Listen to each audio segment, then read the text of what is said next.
Welcome to Penrose Learning, where we make understanding easy. You begin by assessing the card's warp direction and severity, then act immediately. Place the card in a mylar or parchment sleeve to protect surfaces, and lay it flat between two clean sheets of paper. Once done, stack it under two heavy books to apply even pressure.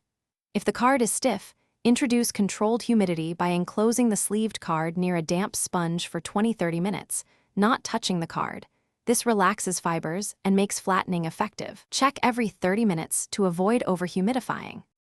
Once the card shows slight relaxation, increase pressure by adding weight while still sleeved between paper. You want consistent, even force across the entire surface to prevent new bends. Make sure to keep room temperature stable, around 18-22 degrees, and avoid direct heat which can warp plastics or inks.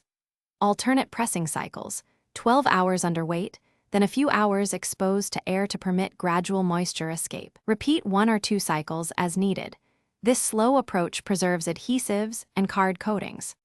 You finish by removing the card from the press and inspecting it under bright light to confirm flatness and surface integrity. If minor scuffs remain, gently use a soft eraser on the edge, avoiding artwork. Make sure to resleeve immediately after.